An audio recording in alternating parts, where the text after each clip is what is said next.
Now, here's another one. Let's say that employee, we'll call him Stan. And Stan, for whatever, cannot seem to string together 2 consecutive days of being on time. Okay, so it's his first day on the job, he's on time. Second day, he's 5 minutes late because he's had a tough night, a tough week, a tough whatever.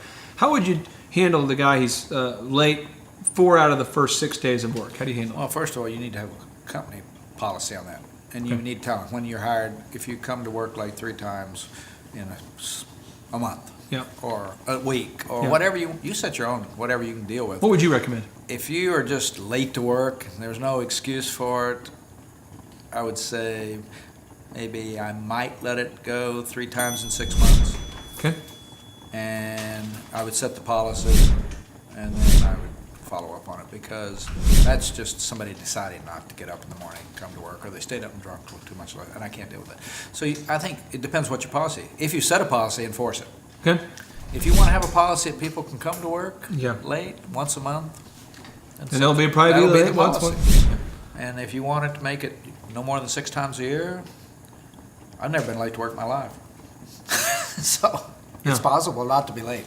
Now, let's say this. Let's say that, and I'm just asking you scenarios because these are real ones people deal with. Yeah. Small business, you have a business where you just have someone who always has traffic problems.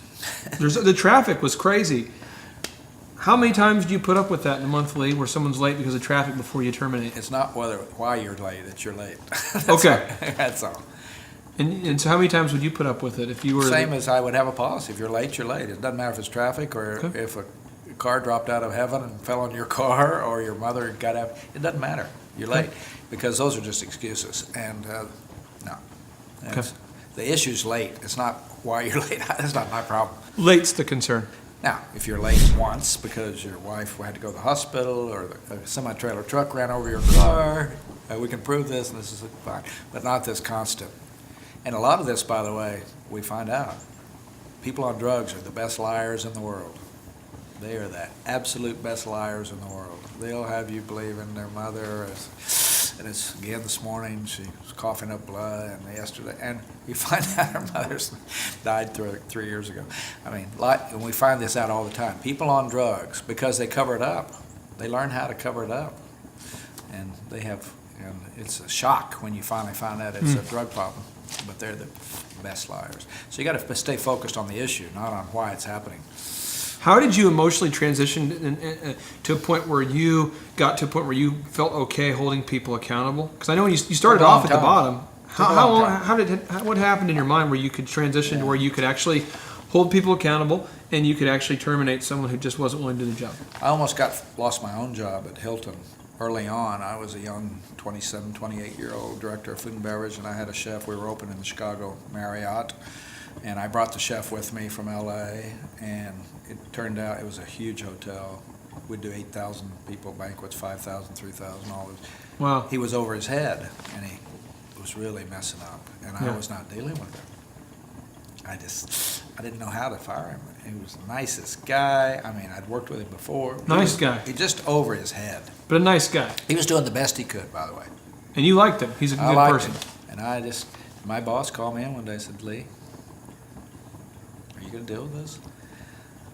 Because if you don't deal with it, I'm going to deal with you. That's your job. Now, and I terminated him. Now, here's what I'm going to say, because I think this is huge. Is that in small business, if you don't fire, the customer will fire you. You know, Sam Walton said the customer can fire everybody from the CEO on down simply by spending their dollars somewhere else. So in your case, you know, you had a manager above you who ultimately said, hey, if you don't deal with this, I'll deal with you. And for the small business owner that maybe doesn't have a boss, the customer is their boss. And if you don't deal with it, the customer will just deal with you. And I never had any training on firing people either. I didn't know what to do. I don't think most people do. I was a young, inexperienced manager, scared. It's one of the worst things you think about it. I got to fire somebody. I knew his wife. Yeah. They lived in the same complex we did out in the valley. So when you did fire him, how did that go down? How did you feel after that? I think the moment it was over, I felt good. Doing it is horrible. Yeah. And I've done it a lot. I've learned how to do it with empathy.